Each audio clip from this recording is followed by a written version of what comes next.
Last July, following the shutdown of one of our raw mills due to an incident, I decided to go inspect the mill to take some process measurements. The operation involved taking wear measurements inside a ball mill. My supervisor offered to come and help me with the measurements. We completed the usual paperwork, namely a risk analysis on a stop sheet and a permit to enter a confined space. We took the specific personal protective equipment required for this intervention. Once on site, my supervisor was the first to enter the mill. Access is via a ladder. As I was climbing down, I noticed some material that isn't normally present in that area. But since it's quite common for the mill not to be properly purged, I keep going down, making sure to position myself on one of the dryer lifters so I don't get dirty and don't step into the material.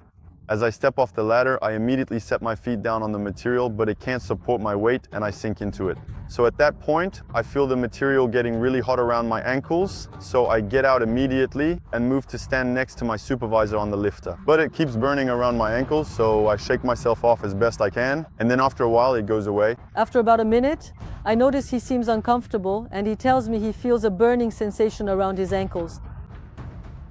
So I advise him to get out of the grinder.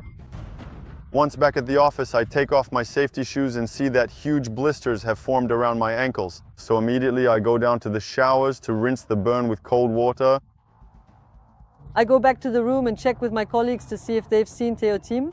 And that's when I learn that his ankles are burned, that he's rinsing them underwater, and that there are big blisters. While I was rinsing the burns with cold water, my supervisor called the Lafarge coordinating doctor, who informed her that as soon as there are blisters, you need to go to the hospital.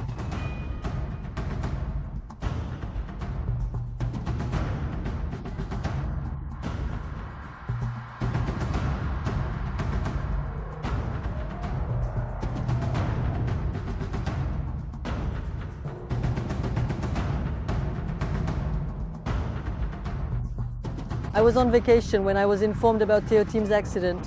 It really affected me personally. We're dealing with a serious accident because it's a burn that resulted in significant after effects, including a skin graft. The message I want to get across is to really understand that a burn is not a trivial injury. It has long-term consequences. It's very painful. So when I arrived at the burn unit, I was told that the burn was a 3rd-degree thermal and chemical burn. After an additional week of nursing care, which was very unpleasant, a spot opened up for the surgical procedure. The graft operation involves taking skin from the thigh and transplanting it onto the ankles. That means a week in the hospital without being able to move. On top of that, there are other constraints. For a year after the procedure, you have to avoid any sun exposure on the grafts, which rules out all those summer days. You also have to wear compression stockings so that the skin doesn't contract and to prevent blood from swelling the grafts. You also have to undergo physical therapy 3 times a week for a year to stretch the skin and do exercises to avoid losing mobility. Today, this accident has completely changed the way I approach site visits and equipment, especially when I bring along new hires or people with little experience.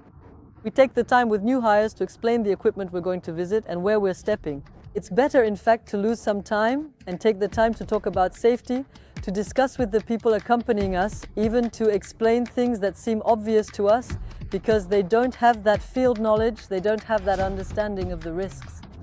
Putting yourself in the shoes of someone seeing things with fresh eyes and imagining the unthinkable, what could happen with a piece of equipment, is something essential, and it's something I apply every day now.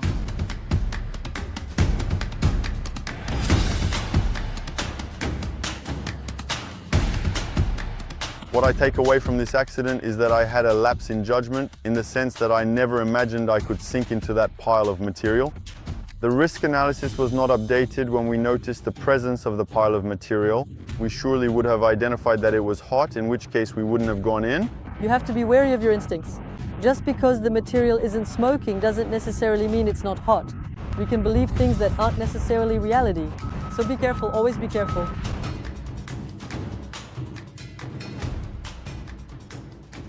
For someone who doesn't know the cement plant, material that isn't smoking is automatically considered cold material. But even someone experienced could have been caught out in the same way. And at that moment I said to myself, but in the end, in school like that, what kind of safety awareness is actually taught in schools like engineering schools? An engineering school trains managers, supervisors who will be team leaders, who will be in charge of teams and responsible for the safety of their teams. I've talked about this a lot with several internship supervisors, and I actually offered to speak at engineering schools, specifically using Theo Team's accident as a basis to develop a discussion about taking safety into account during training in these schools. Today I no longer need compression garments or physical therapy, so I'm getting back to a normal life.